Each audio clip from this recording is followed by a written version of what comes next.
El Andrea Gale fue un barco pesquero que desapareció en un ciclón tropical el 28 de octubre del año 1991. De allí, un afamado director de Hollywood lo llevó a la pantalla grande. 2 años después, interpretada genialmente por actores de alta talla estadounidenses, por supuesto. Y cuando vi la película me sorprendió que al final decía basada en hechos reales, porque la comencé cuando ya había empezado y luego me entero de que había sido un hecho real. Así que voy a Google, investigo y descubro que aquel barco pesquero que se ocupaban sus tripulantes de buscar pez espada, no revisaron por desdén, por despreocupación, el pronóstico del clima. Y entonces salieron pensando que solo iban a atravesar una pequeña tormenta como solían hacerlo. Y cuando finalmente se encuentran en el medio del mar, exactamente cerca de la isla Sable del Océano Atlántico, en la frontera de Estados Unidos y Canadá,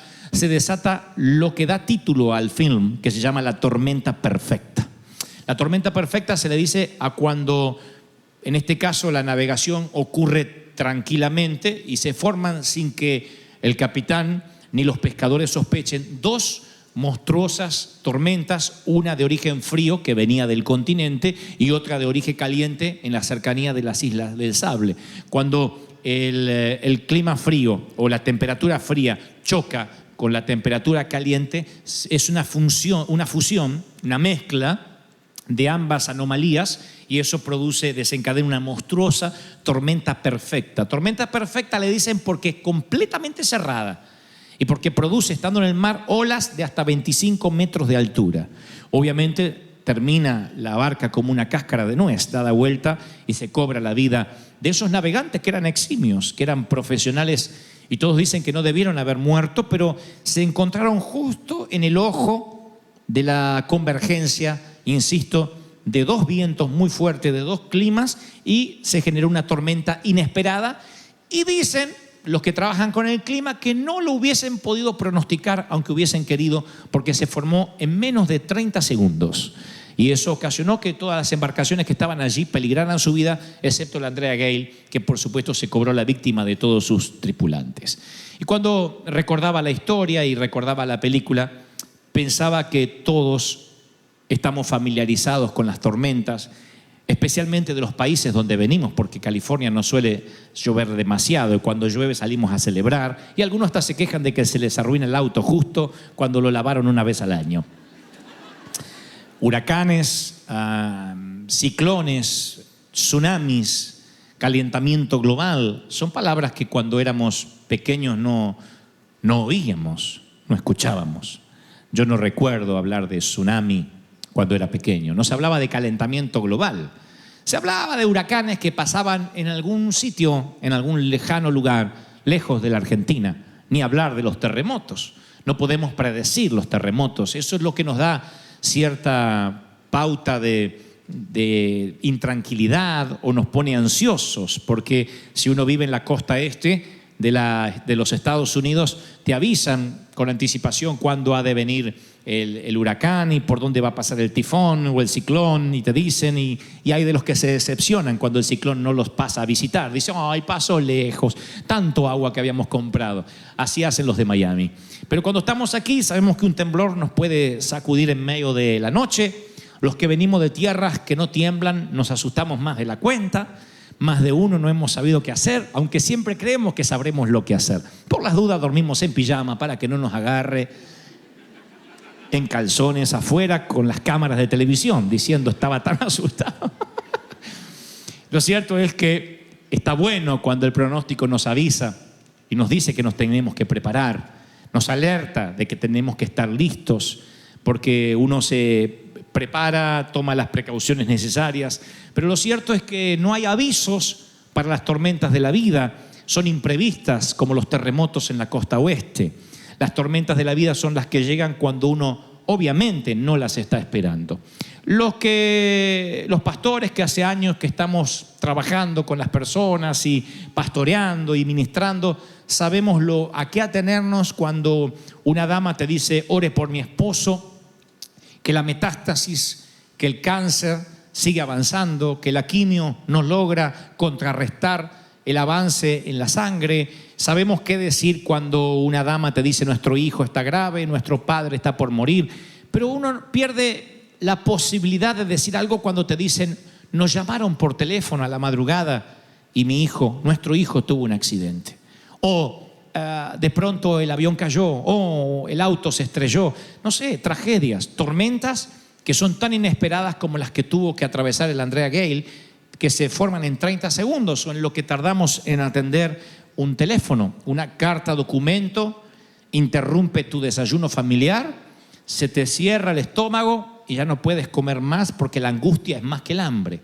La llamada telefónica a altas horas de la madrugada, que te preocupa ya que a las 3 de la madrugada suena el teléfono y levantas molesto pensando que es alguien confundido y te das cuenta que no, que tu vida ya no será tal como la conocías a partir de ese llamado. O el reporte financiero de tu contador a esta altura del año o antes de abril, diciéndote, sabes, tenemos que pagar. O el IRS está haciendo una contaduría sobre tus finanzas, o el parte médico de las 6 de la tarde. Por eso esta palabra hoy va para todos los que estamos en esta harina, porque hay 3 tipos de personas aquí: los que acaban de salir de una tormenta, los que están en medio de una tormenta y los que van a entrar en una. Pero las tormentas, yo sé que nadie dice amén porque pensaron que iba a haber una cuarta, los que nunca pasaremos tormenta. Tu abuela, van a pasar tormentas. Eso es la vida. Las tormentas son parte de la vida. Tienen que venir. El Señor lo prometió, de hecho.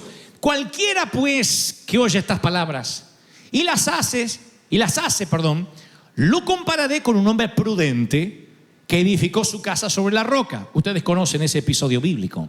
Y luego el Señor dice, descendió lluvia. Presten atención, está hablando del hombre prudente.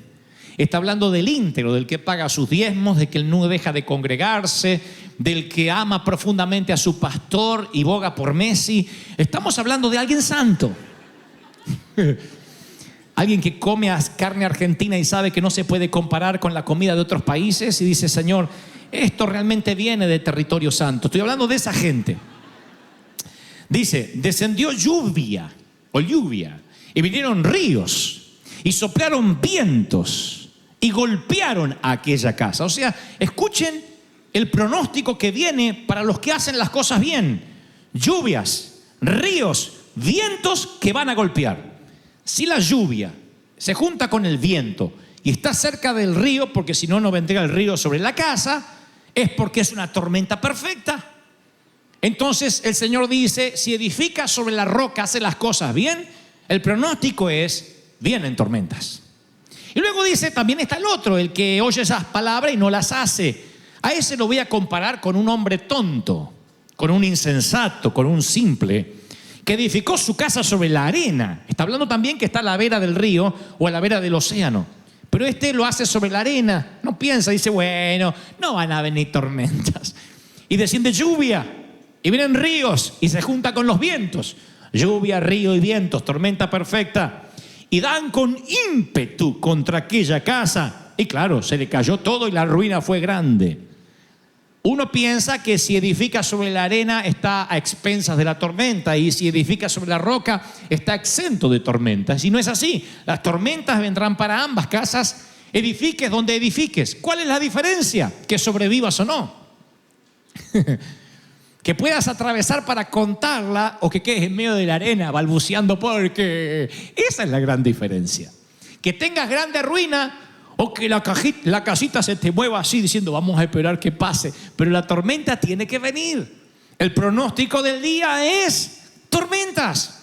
Si vas a una congregación y un pastor te dice no habrá tormenta sobre ti, no le creas, es un embustero, las tormentas tienen que venir. Si yo no les dijera esto, los estaría engañando y no puedo engañarlos. Dice la Biblia que vendrán tormentas, edifiques como edifiques. Claro que este mensaje no se trata de edificación. Otro día podríamos hablar de la diferencia entre la roca y la arena, que casi es obvia. El tema, el punto, lo medular, señores, es que las tormentas vienen. Y digo esto y hago énfasis, aunque parezca infantil, ser tan monotemático y repetitivo, porque, a ver, hay como, no sé si una doctrina o un subconsciente que nos dice que si estamos pasando una tormenta es porque nos alejamos necesariamente de Cristo. Entonces yo me crié en iglesias así, donde alguien decía, estoy pasando una crisis económica, hermano, a lo mejor se alejó de Cristo, acérquese a Él. Y el Señor dice, no, estás edificando sobre la roca, pones mis palabras lo haces, o edificas, pones mis palabras por obra y las tormentas van a venir. Pero nosotros siempre veíamos a aquel que tenía el auto del año, 0 kilómetros, como el que estaba haciendo las cosas bien. Y a los otros que tenían un auto viejo, feo, y el auto hacía y apenas llegaban a la iglesia se lo miraba con cierto espíritu de sospecha. Para mí que está siendo atacado por el diablo. Y a lo mejor no. Estaba pasando por una época de tormentas. Y yo digo, ¿por qué nosotros tendríamos a pensar que quien estaba atravesando una crisis pasaba una tormenta? Para aquel que se le moría un ser querido, estás en medio de una tormenta donde el Señor se alejó. Siempre decíamos eso, el Señor se alejó. Sí, las tormentas eran reales, pero el Señor estaba allí. La prueba es que el Señor se sube a una barca e invita a sus discípulos a un tour por la tormenta. Y les dice, vamos, pasemos al otro lado. ¿Creen que el Señor no sabía que iba a llover? ¿Creen que no sabía que se iba a desatar vientos y que el mar de Galilea se iba a embravecer? ¿Creen que no lo sabía? Hay de los que dicen, no, porque no estaba CNN para esa época y no vio el pronóstico. Pero era Dios. Él sabía. Así que Él pudo haber dicho, miren muchachos, esta noche no va a ser buena para navegar. Encima estamos todos cansados. Vamos a quedarnos aquí y miramos la tormenta de lejos. Pero como Él sabe que va a haber tormenta, dice, ¿vamos a navegar? Había un coro cuando yo era chico que decía, vamos a navegar. ¿Cómo era? Guiado por el viento. Una cosa por el estilo, pero lo cantábamos todo así muy, muy poético. Si estás en el medio del barco, se te va la poesía, sabe a dónde. Se suben a la barca y se desata una tempestad increíble. Una de las más fuertes que los discípulos tienen que atravesar. Se levanta una gran tempestad de viento y echaba las olas en la barca de tal manera que ya se anegaba, ya está, se iba para abajo. Era como el Andrea Gale. Y él, el Señor, estaba en la popa durmiendo. Escuchen esto para los que dicen, el Señor me dejó. No te dejó, duerme. Y duerme adrede. Y le despertaron y dijeron, maestro, ¿no tienes cuidado que nos vamos a morir? Vamos a morir y no te importa. Y levantándose Jesús, conocen la historia, reprende al viento y dice, mar, viento, enmudece. Y la tormenta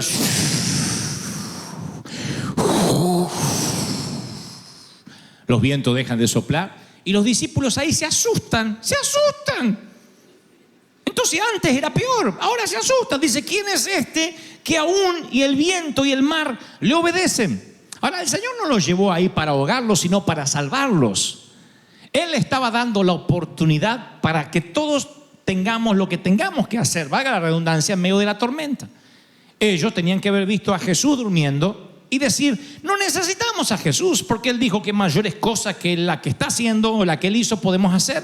Él nos delegó a nosotros autoridad. Así que ellos debieron, como digo siempre, haberse parado en la proa y decir, viento, aquíétate en el nombre del Señor, que no tengo idea dónde está, pero debe estar durmiendo.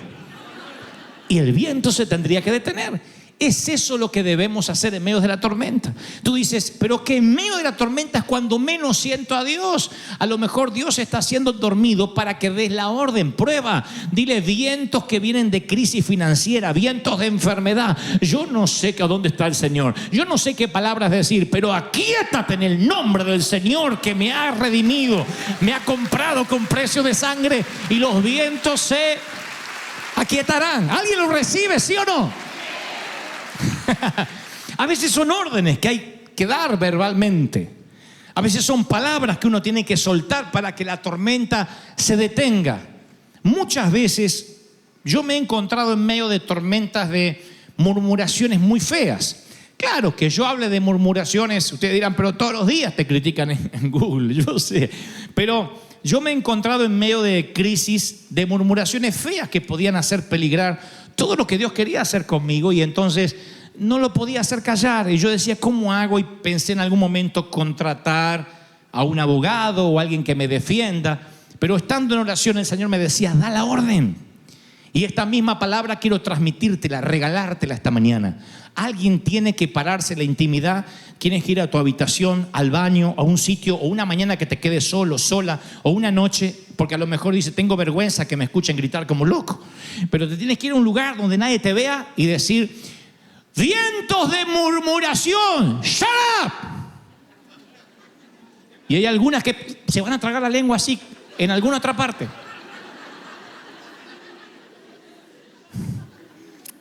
Hay gente que se levanta y o tú dices, pero bueno, yo oré para que Dios lo calle.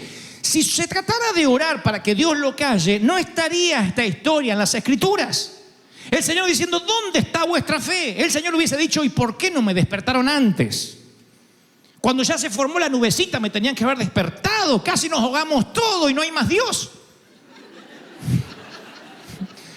No dijo eso. Se molesta que lo despierten. Le dice, hombre de poca fe. Me vieron resucitar muertos, sanar leprosos, levantar paralíticos. Viene una tormentita y creen que la tormenta está por encima de mi capacidad para hacer milagros. Y de hecho lo creían porque se asustaron cuando dijeron, aún el mar y el viento le obedecen. Bueno, sabíamos que tú habías formado el mar y el viento y las tormentas, pero no sabíamos que todavía podías mantenerlos en sus cauces. Su oración es incorrecta. La oración de los discípulos es incorrecta porque están diciendo, ¿no ves que perecemos? La oración es, vamos a morir y no te importa. Esa es la peor oración que puedes hacer ante el Señor cuando estás en tormenta. Señor, me voy a morir, no te importa. Es una acusación. Y lo que acusa a Dios ofende al Señor y cierra el grifo de la fe. La lástima no mueve a Dios. Digo porque a uno le encanta dar lástima a Dios y creen que le están dando lástima a Dios. Dice, pobrecito, y le ponen los ojitos del gato con bota al Señor. Dice, acá estoy y no tengo para comer. Me dejaron solo, Padre, no consigo trabajo, soy tu hijo. Y Dios no hace nada. Y usted dice, pero ¿por qué no hace nada? No se apena de mí. Si la Biblia dijera, y yo me apenaré de ti, dame lástima y conmoverás los cielos. Llora lo suficiente para que diga ta, y te bendiga.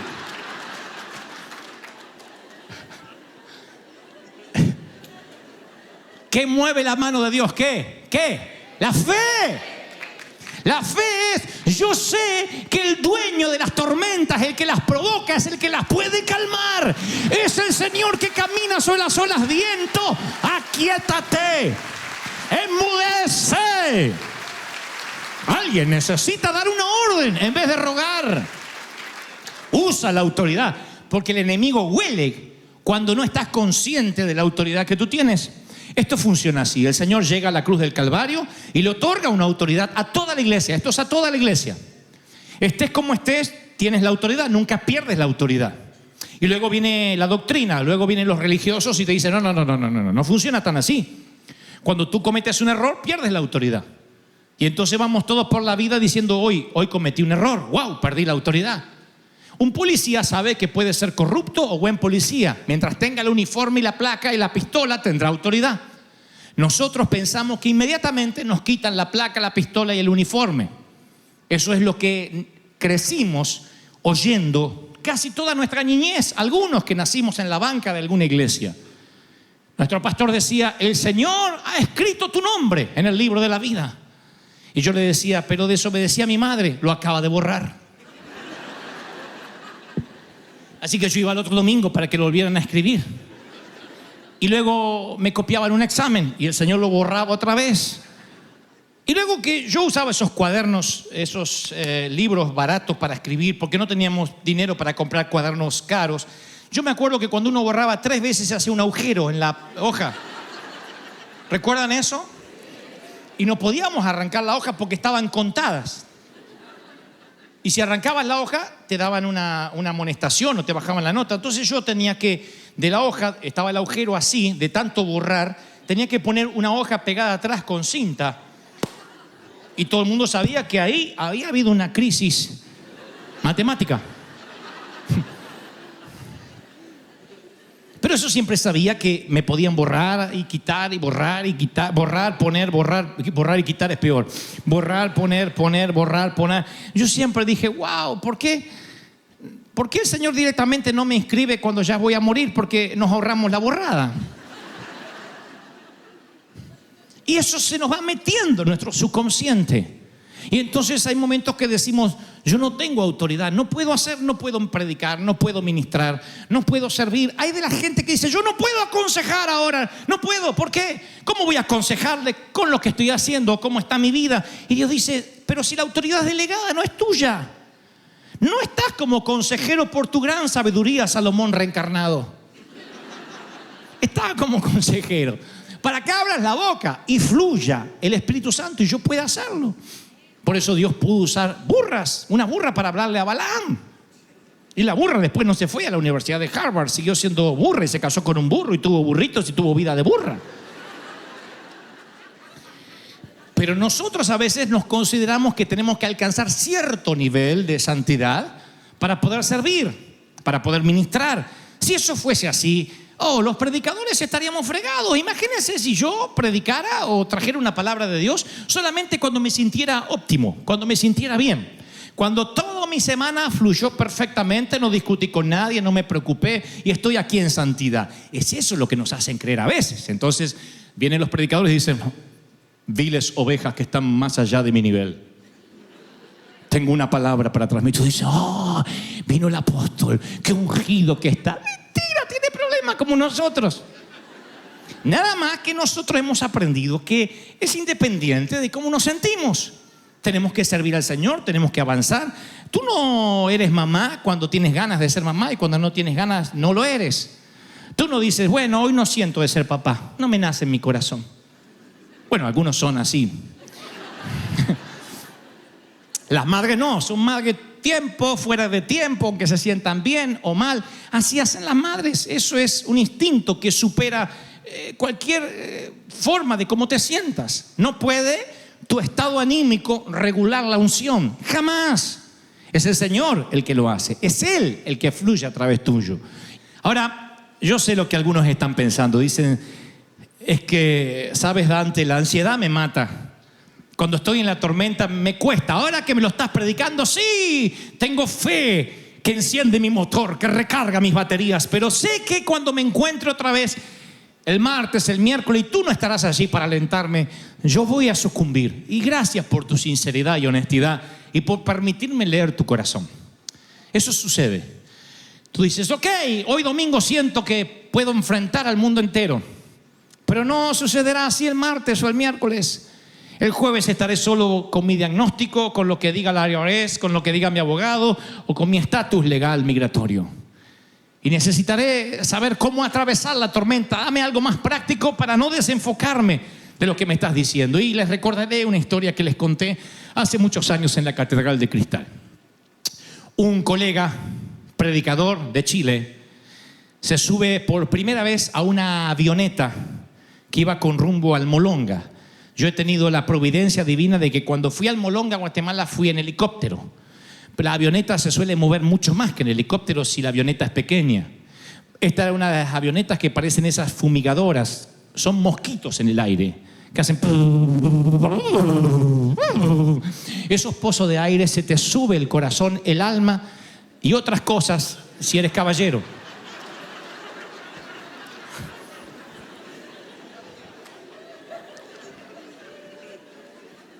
Como lo que tengas en los bolsillos. No sé qué pensaron. Así que este predicador se subió a la avioneta con el piloto y la avioneta hizo... y de repente, literalmente, entran en una tormenta en Guatemala. Este predicador, amigo, empieza a ponerse muy nervioso. Él me cuenta la historia y dice, ¿sabes? Yo nunca he viajado en una de esas avionetas que siento que me voy a caer. Así que empecé a decirle al piloto, es esa avioneta que solo viajan dos, el piloto y tú eres el que está atrás. Y le empezó a decir, hey, nos vamos a caer, ¿no es cierto? Y la tormenta y los vientos la movían así. Y entonces él decía, no, tranquilo, relájese. No puedo relajarme, nos vamos a caer. Y el piloto le dice, mire, ayúdeme en algo. Y mi amigo dice, yo pensé que me diría algo como tome un paracaídas y deme otro, pero le dijo, hay un relojito aquí, ¿lo ve? Con una agujita que estaba quieta. Digo, si esta agujita empieza a bajar, es porque nos vamos a caer. Si usted es un hombre de oración, ore para que la aguja se mantenga en su sitio. Así que el predicador empezó, aguja, ahora, quiétate, aguja, quiétate. Dice, yo podía ver que se tentaba mover, pero mi fe estaba tan fuerte. Y decía, aguja, no te muevas, reprendo espíritu de movimiento de aguja. Y atraviesan la tormenta y aterrizan en Almolonga, sanos y salvos. Y le dice el piloto, no tenía que preocuparse. He hecho este vuelo muchas veces, los aviones están preparados para atravesar tormentas. Y le dice mi amigo, sí, pero si usted no hubiese venido con un hombre de Dios, esa agujita se hubiese movido. Yo he orado para que se mantuviera así. Y el piloto le dice, la agujita no funciona, está rota. Se lo dije para que usted se enfocara en otra cosa que no sea en caerse. Nunca funcionó la aguja. Lo cierto es que mi amigo recuerda que lo que le permitió llegar a destino sin tanta ansiedad era que en un momento se desenfocó de la tormenta y se enfocó en la aguja. ¿Qué tiene que hacer durante la tormenta? El martes, el miércoles, el jueves, cuando yo no esté ahí, cuando te sientas solo, cuando nadie esté orando por ti. Recuerda el episodio de mi amigo, la avioneta fumigadora y la aguja. Dile, me desenfoco de la tormenta y en lugar de poner la vista en una aguja que no funciona, pongo la vista en Jesús. Mientras que tengas la vista en Cristo, olvidarás la tormenta y caminarás sobre las aguas.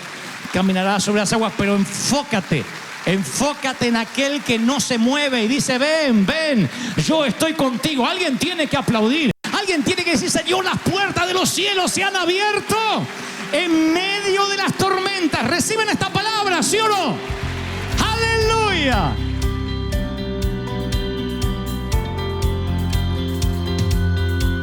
Es un río